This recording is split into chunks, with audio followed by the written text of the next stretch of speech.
નમસ્કાર. ધોરણ 12 અને વિષય સંસ્કૃત એમાં બીજું કાવ્ય આપણું છે સ્મૃતિ રસ સુધા. એમાં જુદી જુદી જે સ્મૃતિઓ છે, ખાસ કરીને મનુસ્મૃતિ છે, એમાંથી કેટલાક પદ્યો છે એ લઈને વશિષ્ઠ સ્મૃતિ છે, મનુસ્મૃતિ છે, યાજ્ઞવલ્ક સ્મૃતિ છે, એવી રીતના જુદી જુદી સ્મૃતિઓનું ધર્મશાસ્ત્રોમાં વર્ણન આવે છે. એટલે અહીંયા કેવું આચરણ કરવું, સ્ત્રીએ કેવો વ્યવહાર કરવો, મનુષ્યએ કેવો વ્યવહાર કરવો વગેરેની માહિતી મનુ ભગવાને મનુસ્મૃતિમાં દર્શાવેલી છે. પરીક્ષાની દ્રષ્ટિએ બીજા કાવ્યોમાં આપેલો જે ગુજરાતીમાં વિષય પ્રવેશ છે એમાંથી આ એક બાબત અગત્યની થશે. કઈ? તો કે જે આપણું સ્મૃતિ શાસ્ત્ર છે એને 3 ભાગમાં વહેંચવામાં આવે છે. કેટલા ભાગમાં? 3 ભાગમાં. ક્યાં ક્યાં? તો આચાર, વ્યવહાર અને પ્રાયશ્ચિત. બરાબર છે? આચાર અને વ્યવહાર એટલે શું? આચાર એટલે કે વિચાર. આપણે કેવા હકારાત્મક વિચારો સાથેનું વર્તન દાખવીએ છીએ અને એ વિચારો સાથેનું વર્તન કરવામાં ક્યાંક કદાચ જો ભૂલ થઈ જાય તો એનું પ્રાયશ્ચિત જે છે એ કરવું એ આ સ્મૃતિઓમાં વર્ણવેલું હોય છે. પણ આપણે ખાલી એક જ બાબત વિષય પ્રવેશમાંથી પરીક્ષાલક્ષી યાદ રાખવાની થાય. કઈ? તો કે આપણું સ્મૃતિ શાસ્ત્ર જે છે એ 3 વિભાગમાં છે. ક્યાં ક્યાં? તો કે આચાર, વ્યવહાર અને પ્રાયશ્ચિત. બરાબર? કાવ્યનું નામ જ છે સ્મૃતિ રસ સુધા. બરાબર? એટલે 1 થી 8 પદ્યો આપેલા છે, 1 થી 8 શ્લોક આપેલા છે બીજા કાવ્યમાં. એમાં પેલો જે શ્લોક છે એમાં કેનું વર્ણન કરે છે? તો કે ખોટી રીતે જે મેળવેલી વસ્તુ છે એ કેટલો સમય ટકી રહે. તો કે ખોટા વર્તન દ્વારા અથવા તો ખોટી રીતે અથવા દુર્વ્યવહાર કરીને જે વસ્તુ પ્રાપ્ત કરેલી હોય એ થોડો સમય ટકે છે, ધીમે ધીમે પેલા વૃદ્ધિ પામે છે. એધતે એટલે કે પેલા વૃદ્ધિ પામે. કોઈ પણ જે દુરાચારી મનુષ્ય છે એ પેલા વૃદ્ધિ પામશે, શત્રુ ઉપર વિજય મેળવશે અને છેવટે શું પરિણામ આવશે? તો કે સમૂળગો એનો વિનાશ થશે. દુર્વ્યવહારથી, દુરાચારથી મેળવેલી વસ્તુ જાજો સમય ટકી શકતી નથી. વિષય પ્રવેશમાં તમે જુઓ ને તો છેલ્લા પેરેગ્રાફમાં લખેલું છે, પહેલી લીટી, કે પ્રથમ પદ્યમાં અધર્મનું આચરણ કરનારી વ્યક્તિના જીવનના 4 તબક્કા વર્ણવેલા છે. અધર્મનું એટલે ખોટું કરનાર. શું થાય? તો કે પેલા વૃદ્ધિ પામે, પેલો તબક્કો ખોટું કરીને. પછી તો કે કલ્યાણને નિહાળે. બરાબર? ખોટું કરીને જે કંઈ પ્રાપ્ત કરેલું છે એનામાં એને પોતાનું કલ્યાણ દેખાય, પોતાની વૃદ્ધિ દેખાય. ત્રીજો તબક્કો તો કે શત્રુઓ પર વિજય મેળવે છે, અધર્મના સહારે. 3 તબક્કા થયા. પણ ખોટું કરેલું છે, દુરાચાર કરેલો છે, એટલા માટે થઈને ચોથો તબક્કો શું આવશે? તો કે જે કંઈ પણ એને પ્રાપ્ત કરેલું હોય, સમૃદ્ધિ પ્રાપ્ત કરેલી હોય, ખ્યાતિ પ્રાપ્ત કરેલી હોય કે ધન પ્રાપ્ત કરેલું હોય, એ બધાનો શું થાય છે? નાશ થાય છે. બરાબર? એટલે પહેલા શ્લોકમાં એ વર્ણન આવશે. બીજો શ્લોક જે છે, નારી એટલે કે સ્ત્રી જ્યારે ગૃહસ્થાશ્રમમાં જીવે છે ત્યારે કેવો વ્યવહાર દાખવવો એનું વર્ણન કરેલું છે. પેલો જ મુદ્દો લખેલો છે કે સદા પ્રહષ્ટયા ભાવ્યમ. સદા એટલે હંમેશા, અને પ્રહષ્ટયા એટલે કે પ્રસન્ન મુખવાળી એ હોવી જોઈએ. બરાબર? સ્ત્રીએ કેવું બનવું? પ્રહષ્ટયા, પ્રસન્ન મુખવાળું. પછી બીજું, ગૃહ કાર્યેષુ દક્ષયા એટલે ઘરના કાર્યોમાં કુશળ. ખ્યાલ આવે ને? આ છે, ધ્યાન દેજો. બરાબર? શારીરિક દ્રષ્ટિએ પણ એ ખૂબ જ સુખાકારી રહે ઘરનું કાર્ય કરવામાં આવે તો. બરાબર? ઘરે 2 કે 3 કામવાળા બેન આવતા હોય અને પછી રોજ સાંજે ચાલવા જવું પડતું હોય જો ઘરનું કામ કરીએ તો એ ચાલવા જવું પડે નહીં. બરાબર છે? આ એક નાનો અમથો સંદેશ છે. જો બીજું શું કીધું? ઘરના કાર્યોમાં કુશળ. પેલું શું? હંમેશા પ્રસન્ન. કોણે? તો કે સ્ત્રી. ત્રીજું લક્ષણ સુસંસ્કૃત ઉપકરયા, એટલે ઘરની જે સાધન સામગ્રી છે એને સ્વચ્છ રાખનારી. બરાબર? અને હંમેશા, આ ખૂબ જ અગત્યનું છે, કેવું બનવું?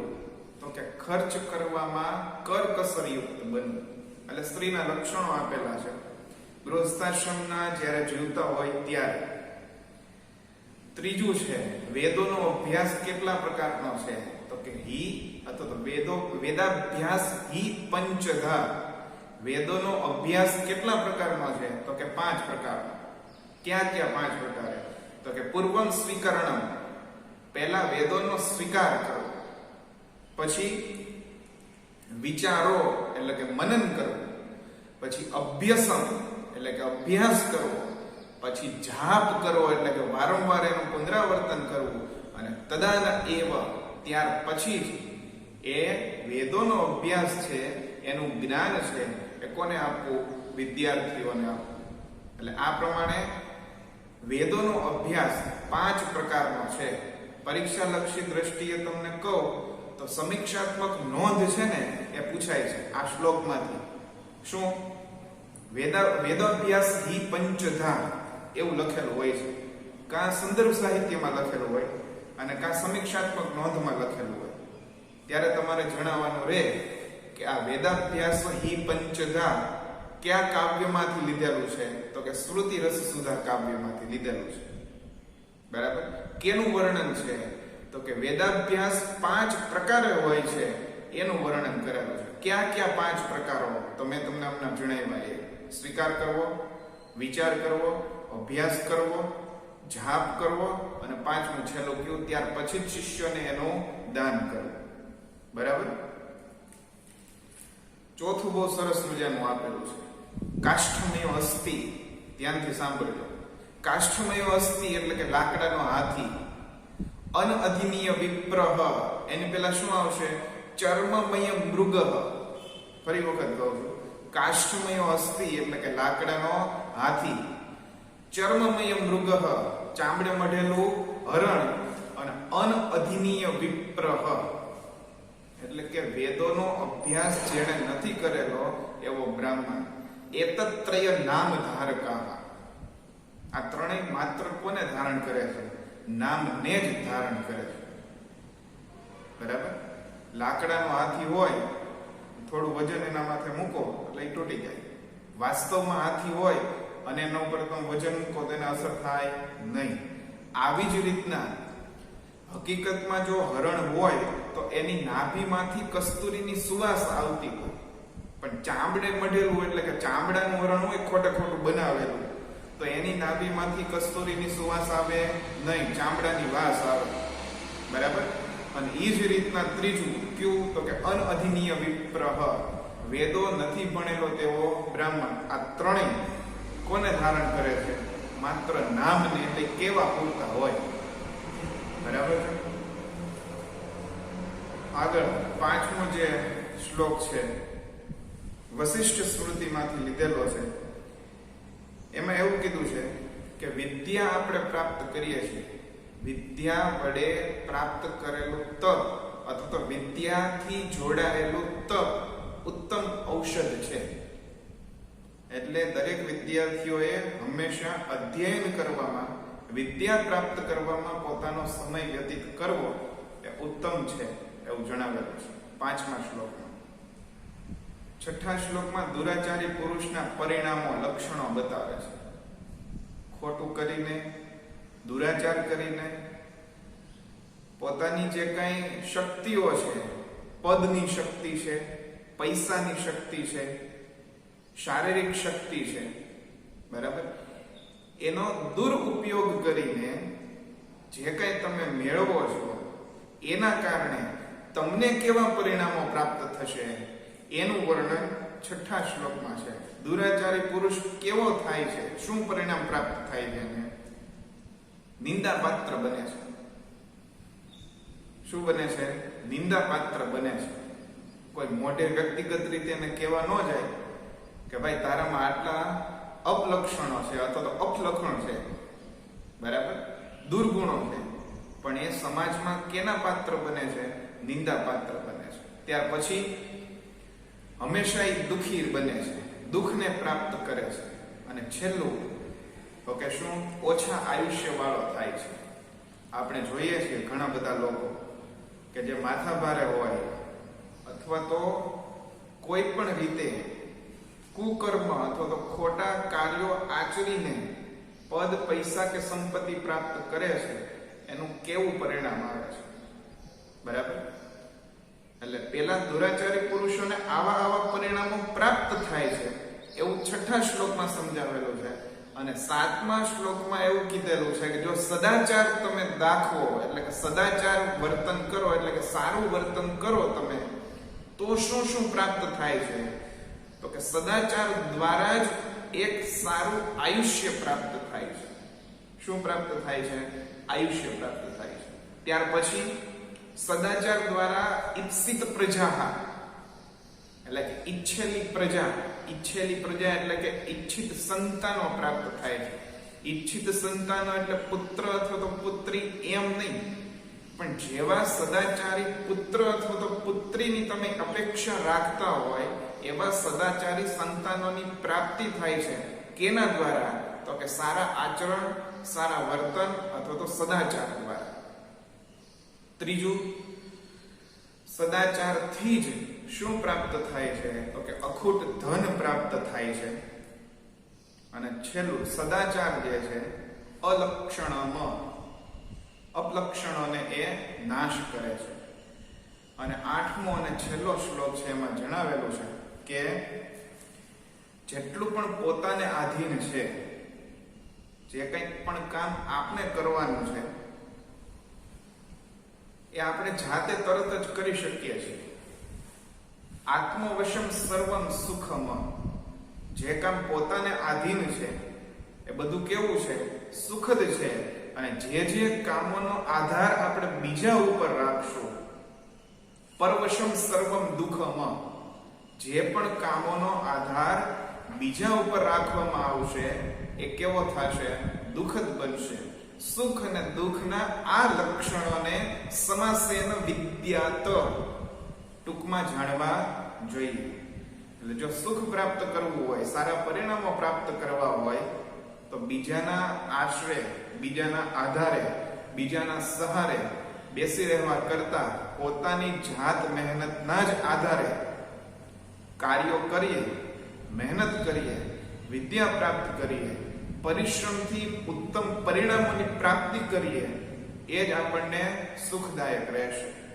પણ બીજાના આધારે આપણે બેસશું તો એ કેવું બની રહેશે? દુઃખદાયક બનશે. ઈચ્છિત પરિણામો પ્રાપ્ત થશે નહીં. એટલે આ પ્રમાણેના 1 થી 8 શ્લોકો છે. ભાષાંતર ખૂબ જ સરળ થશે એટલા માટે થઈને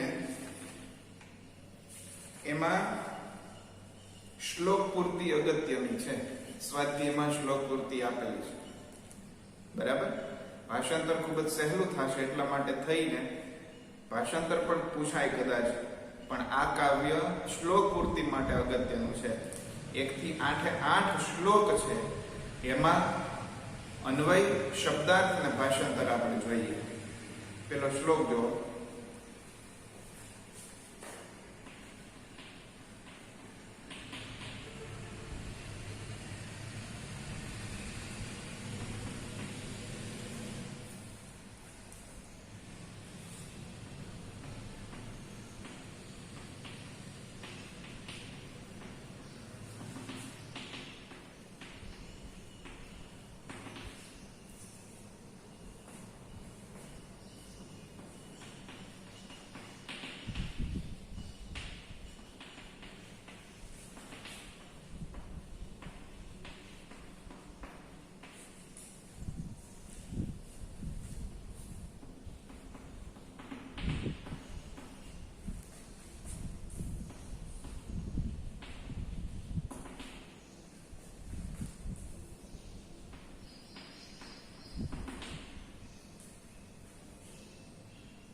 અન્વયમાં શું લખેલું છે? અધર્મેણ તાવત એધતે તતો ભદ્રાણી પશ્યતિ તતઃ સપન્નાન જયતિ સમૂલમ તુ વિનશ્યતિ. દુરાચાર દ્વારા, અધર્મ દ્વારા પ્રાપ્ત કરેલા વસ્તુઓ, પદ, સંપત્તિનું શું શું પરિણામ, વ્યક્તિનું ક્યાં ક્યાં પરિણામ આવે છે એનું વર્ણન પહેલા શ્લોકમાં છે. શબ્દાર્થ જોવો.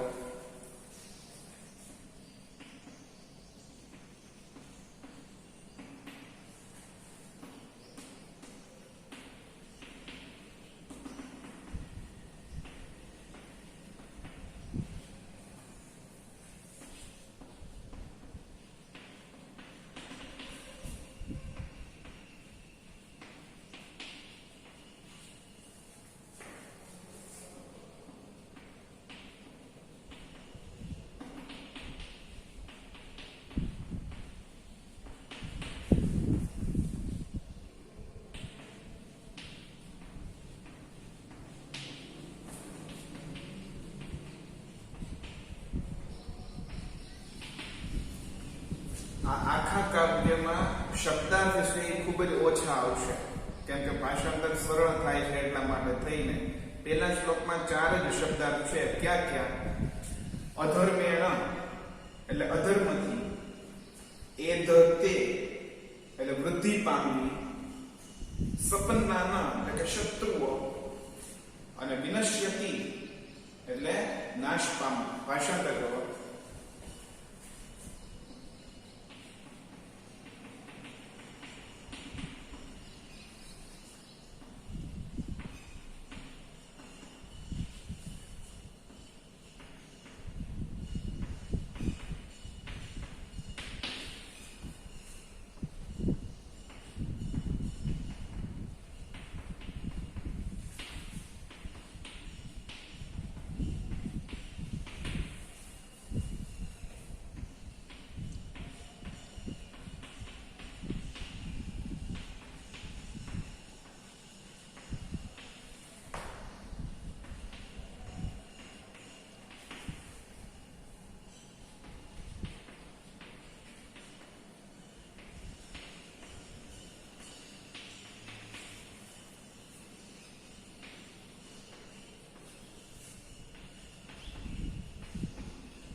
બે અથવા તો એક જ લીટીનું ભાષાંતર માંડ થશે. જો અધર્મેણ એટલે અધર્મથી, ખોટા આચરણ દ્વારા, ખોટી રીતે, અધર્મેણ અધર્મથી, તાવત એધતે વૃદ્ધિ પામે છે, તતો એટલે કે પછી, ભદ્રાણી પશ્યતિ કલ્યાણને નિહાળે છે, પોતાનું હિત અધર્મમાં રહેલું છે એવું વ્યક્તિ સમજવા માંડે છે. ત્યાર પછી તતઃ એટલે કે પછી, સપન્નાન જયતિ શત્રુઓ પર વિજય મેળવે છે, અને ત્યારબાદ સમૂલમ તુ વિનશ્યતિ એટલે કે ત્યાર પછી શું થશે? તો કે સમૂળ તો વિનાશ થશે, એટલે કે સંપૂર્ણ નાશ પામે છે. આ પ્રમાણેનો પહેલો શ્લોક. શ્લોકનું ભાષાંતર જે છે ખૂબ જ સરળ થશે. બીજો શ્લોક જુઓ.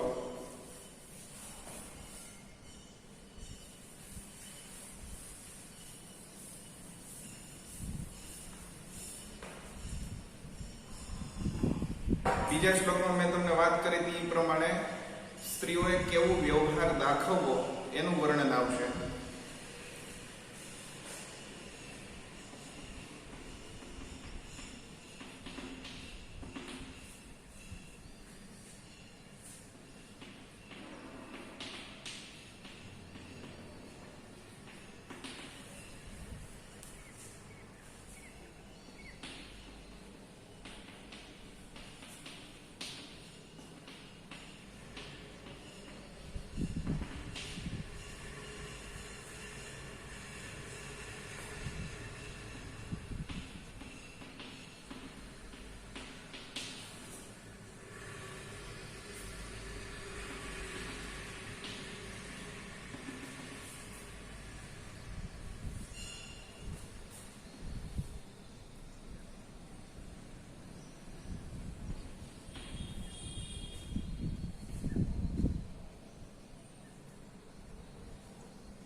સદા પ્રહષ્ટયા ગૃહ કાર્યેષુ દક્ષયા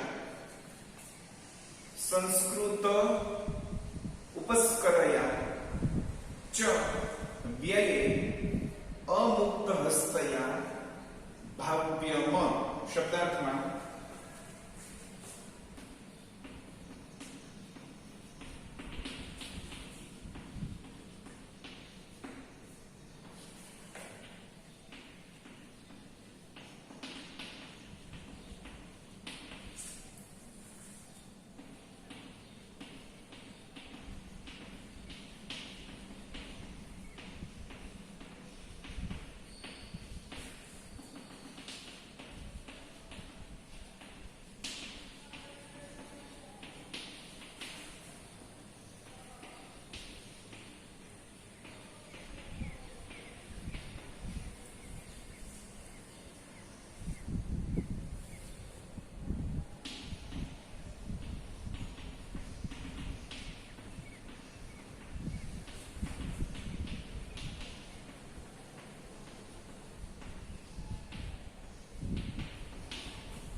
ભાવ્ય એટલે બનવું જોઈએ.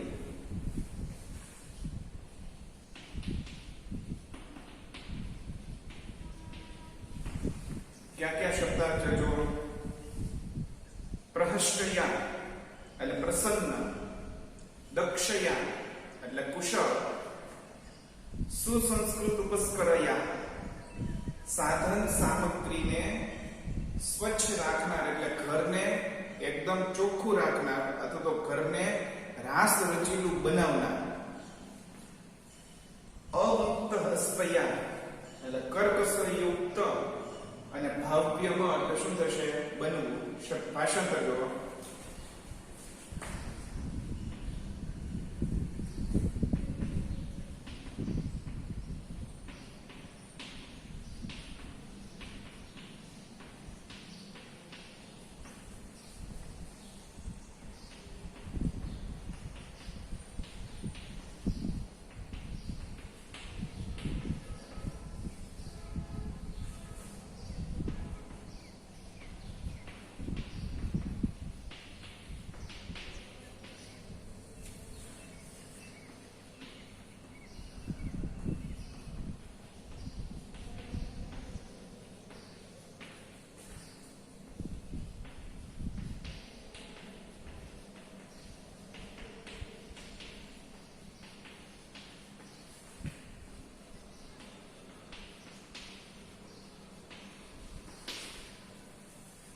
સંસ્કૃત શબ્દ અને ગુજરાતી શબ્દ ભાષાંતરમાં સ્ત્રીયા એટલે સ્ત્રીએ, સદા એટલે હંમેશા, પ્રહષ્ટયા એટલે પ્રસન્ન, ગૃહ કાર્યેષુ દક્ષયા એટલે ગૃહ કાર્યોમાં એટલે ઘરના કામકાજમાં, દક્ષયા એટલે કે કુશળ,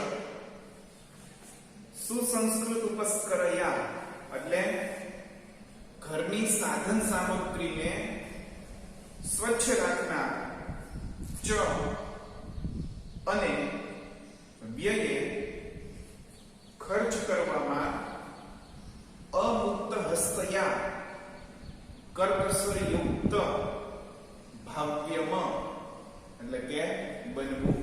બરાબર? ખૂબ જ તમે જુઓ તો ભાષાંતર ખૂબ જ સહેલું થાય છે. ત્રીજા શ્લોકમાં વેદાભ્યાસના 5 લક્ષણો જુઓ.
શું લખેલો છે હવે? હિ વેદાભ્યાસો પંચધા પૂર્વમ વેદમ સ્વીકરણ વિચારો, બીજું છે વિચારો એટલે મનન કરવું, અભ્યસનમ જપ ચ તત એવ શિષ્યભ્યો દાનમ. બરાબર? શબ્દાર્થ જો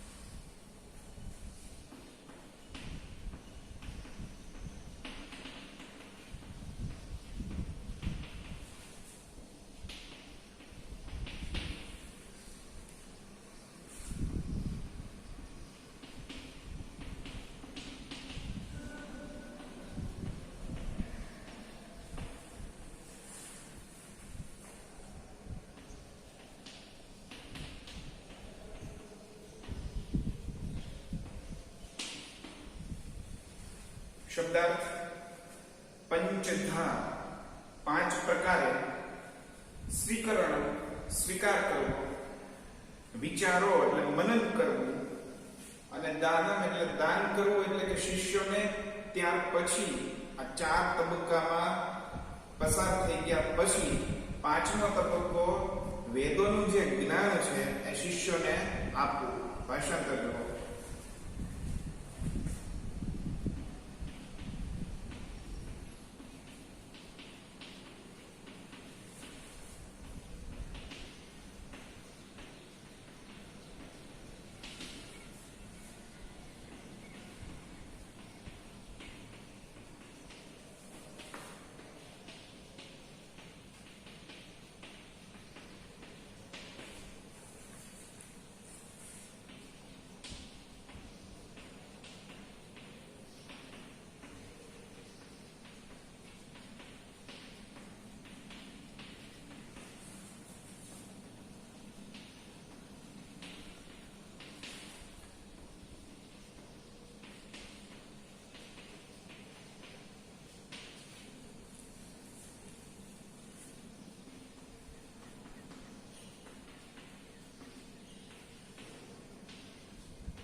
શું થશે ભાષાંતરમાં? ઈ એટલે ખરેખર, વેદાભ્યાસો એટલે વેદોનો અભ્યાસ, પંચધા એટલે પાંચ પ્રકારે છે. ક્યાં પાંચ પ્રકારે? તો કે પૂર્વમ એટલે કે પહેલા, વેદ સ્વીકરણમ એટલે વેદોનો સ્વીકાર કરવો, વિચારો એટલે કે સતત મનન કરવું, અભ્યસનમ એટલે કે અભ્યાસ કરવો, જપ એટલે કે જાપ કરવો, પુનરાવર્તન કરવું, ચ અને તત એવ ત્યાર પછી જ શિષ્યભ્યો દાનમ શિષ્યોને તે વેદોનું જ્ઞાન છે એ દાન કરવું. બરાબર? ચોથો શ્લોક જો.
અન્વય શું છે?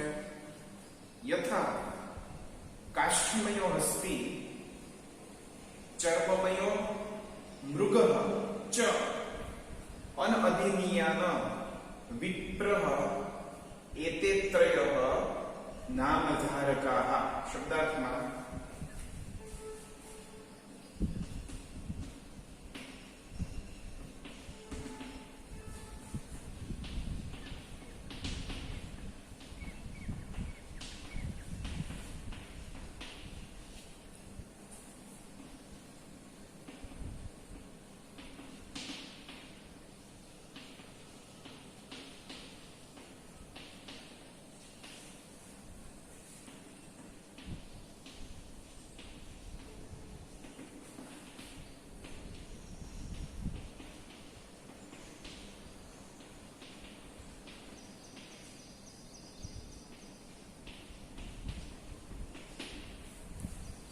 કાષ્ઠમયો હસ્તી લાકડાનો હાથી, ચર્મમયો એટલે કે ચામડે મઢેલું, અને અનઅધિયાન એટલે વેદોનો અભ્યાસ ન કરેલો.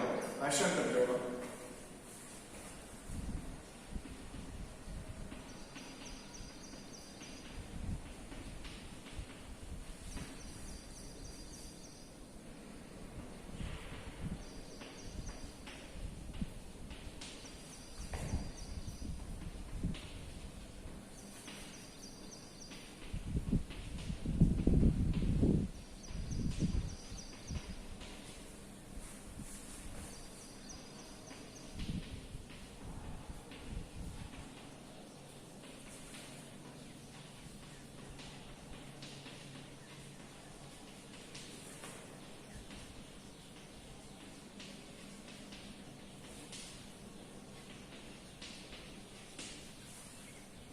યથા જેમ કાષ્ઠમય હસ્તી લાકડાનો હાથી છે, ચર્મમય મૃગ ચામડે મઢેલું હરણ છે,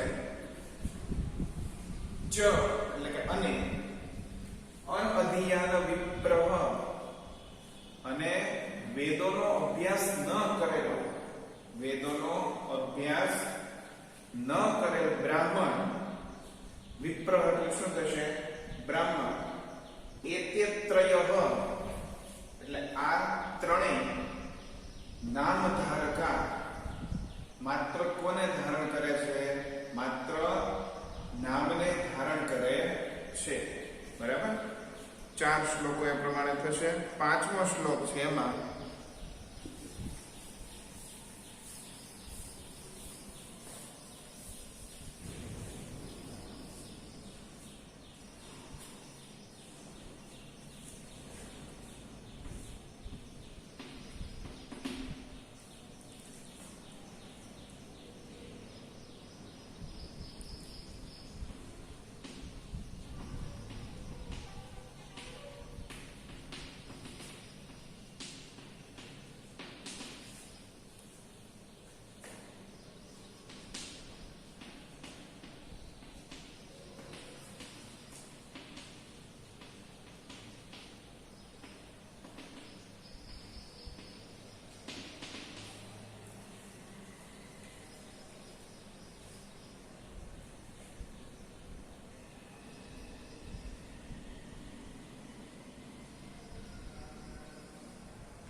અન્વયમાં યથા મધુ સંયુક્તમ અન્નમ વા અન્નેન સંયુક્તમ મધુ એવં એવં વિદ્યા સંયુક્તમ તપઃ મહત ભેષજ. શબ્દાર્થ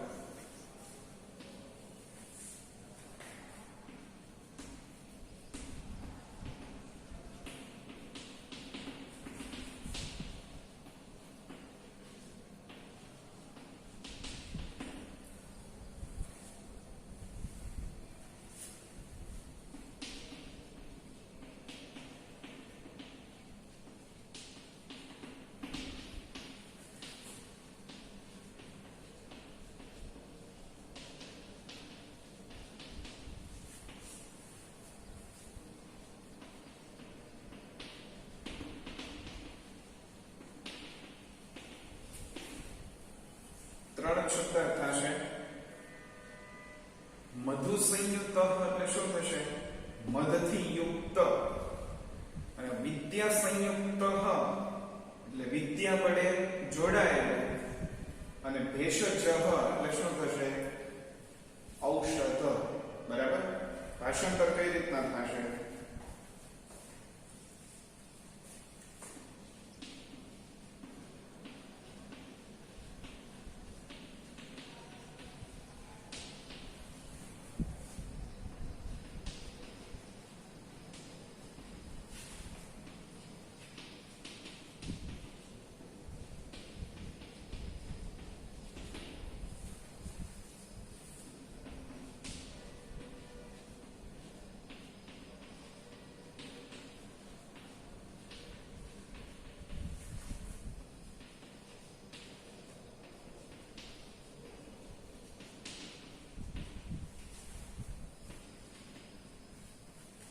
ભાષાંતરમાં યથા એટલે કે જેમ, મધુ સંયુક્ત એટલે મધથી યુક્ત. અહીંયા મધ એટલે મીઠાશના અર્થમાં થશે. અનાજ જે છે એ થોડા ઘણા અંશે ગળપણથી યુક્ત છે એટલા માટે શું કીધેલું છે? અથવા તો અનાજ એ મનુષ્યો માટે, કોઈ પણ જીવ માટે અમૃત સમાન છે એવા લક્ષ્યાર્થ સાથે અહીંયા લખેલું છે. બરાબર. યથા એટલે કે જેમ, મધુ સંયુક્તમ અન્નમ એટલે કે મધથી યુક્ત, મીઠાશથી યુક્ત શું હોય છે? અન્નમ એટલે કે અન્ન હોય છે. અથવા તો વા એટલે કે અથવા તો અન્નેન સંયુક્તમ મધુ એટલે કે અન્નથી યુક્ત મધ હોય છે. એવમ આવી જ રીતે એટલે કે તેમ વિદ્યા સંયુક્ત એટલે વિદ્યા વડે જોડાયેલું તપ એટલે કે તપ મહત ભેષજ મોટું ઔષધ છે, મહાન ઔષધ છે. અહીંયા કહેવાનું તાત્પર્ય એ છે કે જુદા જુદા માધ્યમો એટલે કે ખાસ કરીને વિદ્યાર્થી છે એ શું પ્રાપ્ત કરે? તો કે વિદ્યા પ્રાપ્ત કરે. અને વિદ્યા પ્રાપ્ત કરવા માટે થઈને એક ચિત્તે એક મને વિદ્યાભ્યાસ કરવામાં આવે તો ચોક્કસ એમને પરિણામોની પ્રાપ્તિ થાય છે. એટલા માટે આ જે છેલ્લી લીટી છે ને એ જ આપણા માટે અગત્યનું. શું? તો કે વિદ્યા વડે જોડાયેલું તપ. તપ એટલે શું? તો કે એક જગ્યાએ બેસીને યોગ્ય અભ્યાસ કરવો. લેસન કરવા માટે થઈને તો વાંચવા માટે બેઠા હોઈએ અને વારંવાર જગ્યા છોડી ઊભા થઈ અથવા તો આંટો મારવા જઈએ તો વારે વારે અંતરાલ આવે અભ્યાસ કરવામાં, તો એ તપ શબ્દ ત્યાં આવે નહીં. બરાબર. એટલે દરેક વિદ્યાર્થી માટે વિદ્યા વડે જોડાયેલું તપ જે છે એ શું છે? તો કે ઉત્તમ ઔષધિ સમાન છે. શું મેળવવા માટે થઈને? તો કે શ્રેષ્ઠ પરિણામ મેળવવા માટે થઈને. બરાબર. છઠ્ઠો શ્લોક જુઓ.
ત્રયમાં हि दुराचारो पुरुषो लोके निंदितः भवति च सततं दुःखभागी व्याधितो च अल्पायु एव भवति।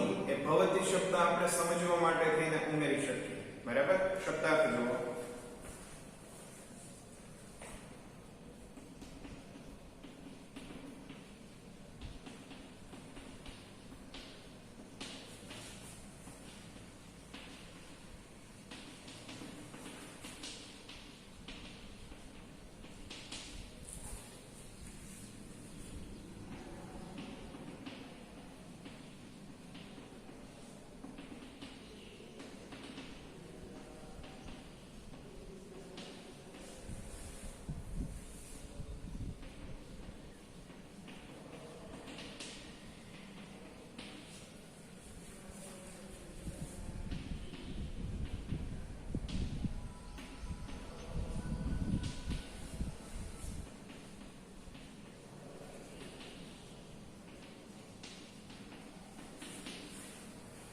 શબ્દાર્થમાં લોકે એટલે આ લોકમાં નિંદિતઃ એટલે નિંદાપાત્ર દુઃખભાગી એટલે કે દુઃખ પામનાર વ્યાધિતો એટલે રોગી અને અલ્પાયુ એવ એટલે ઓછા આયુષ્યવાળો દુરાચારી મનુષ્ય જે છે શું પ્રાપ્ત કરે છે કેવા ખરાબ પરિણામો પ્રાપ્ત કરે છે એ જણાવેલું છે ભાષાંતરમાં।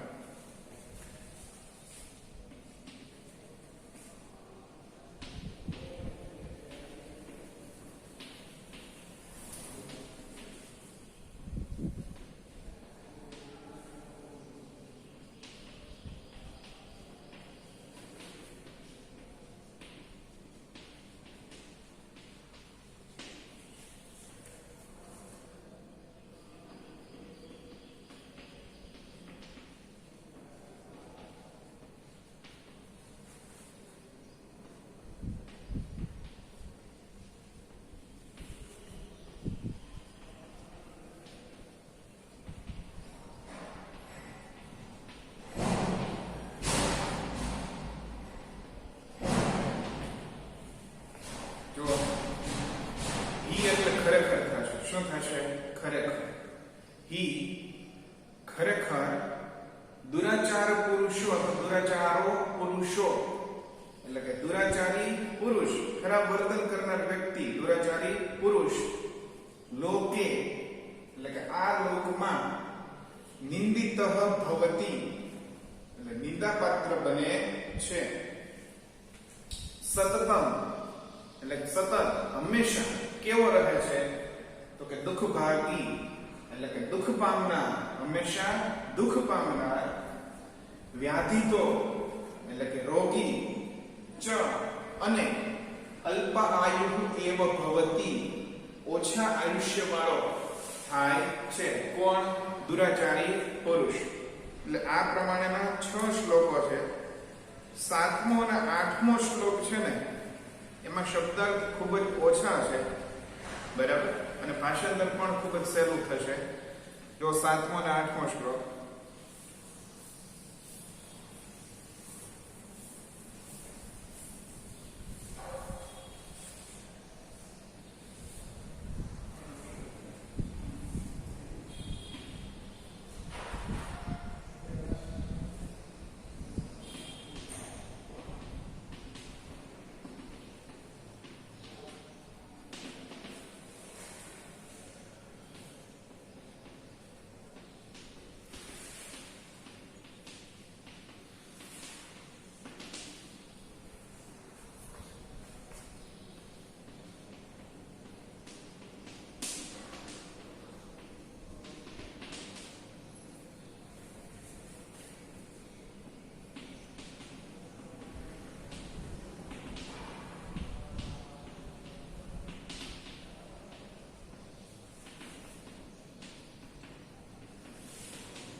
આખા શ્લોકમાં આચારાત શબ્દ 4 વખત તમે મૂકો.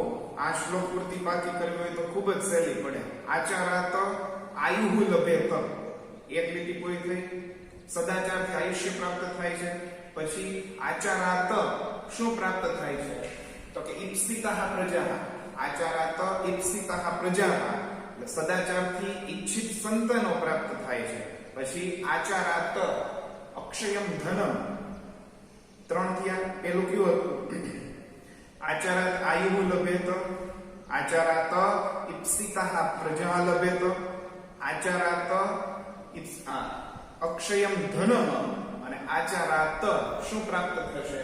ચોથું અલક્ષણમ હંતિ. બરાબર? શું શું પ્રાપ્ત થાય છે? તો કે આયુષ્ય પ્રાપ્ત થાય છે, ઈચ્છિત સંતાનો પ્રાપ્ત થાય છે, અખૂટ ધન પ્રાપ્ત થાય છે, અને છેલ્લું કોનો નાશ કરે છે?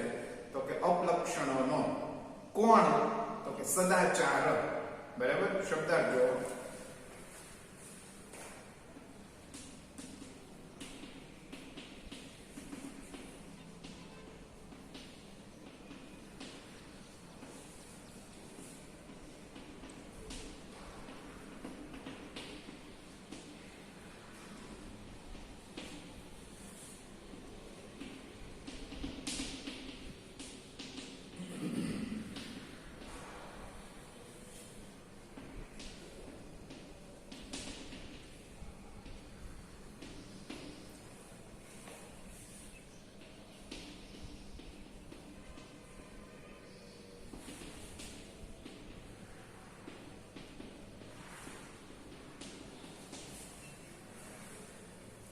ક્યાં લખેલા છે શબ્દાર્થ? તો કે આચારાત એટલે સદાચારથી, ઈપ્સિતા એટલે ઈચ્છેલા, પ્રજા એટલે સંતાનો, અને અક્ષયમ એટલે અખૂટ, અને અપલક્ષણમ એટલે શું થશે? અપલક્ષણનો એટલે કે દુર્ગુણનો. ભાષાંતર જુઓ.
ભાષાંતર.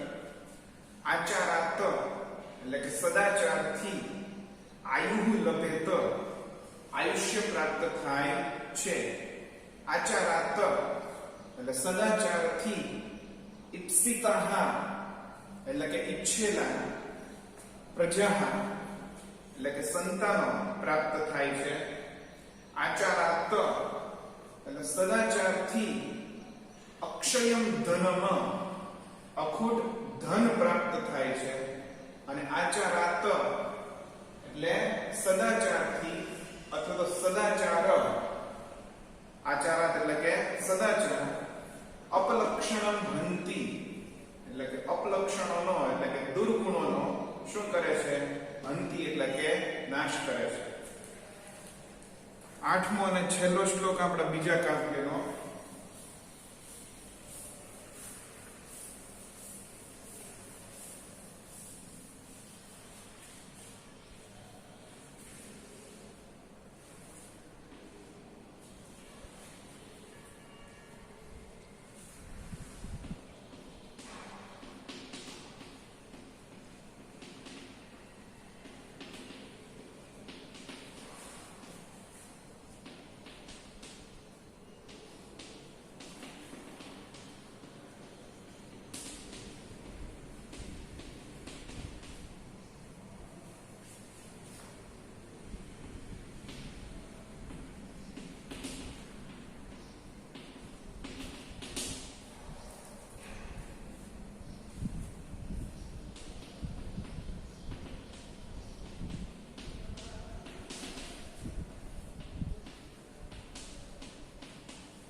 સમાસેન વિદ્યાત એટલે કે જાણવા શબ્દાર્થીઓ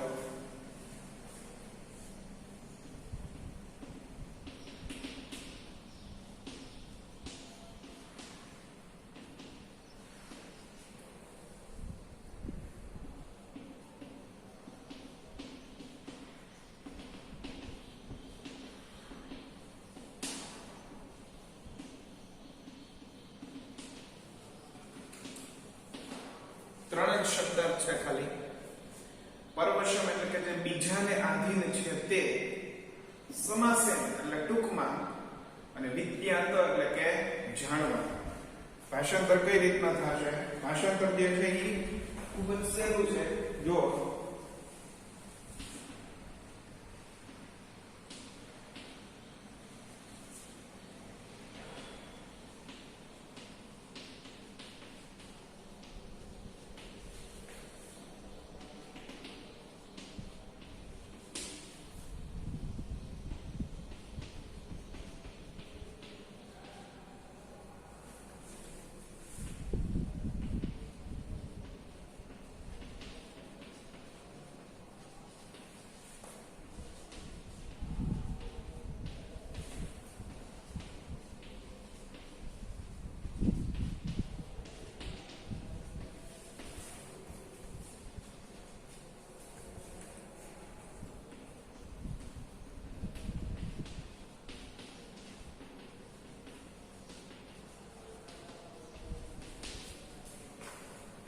ભાષાંતરમાં પરવશમાં બીજાને આધીન છે, સર્વં દુઃખ તે બધું કેવું છે?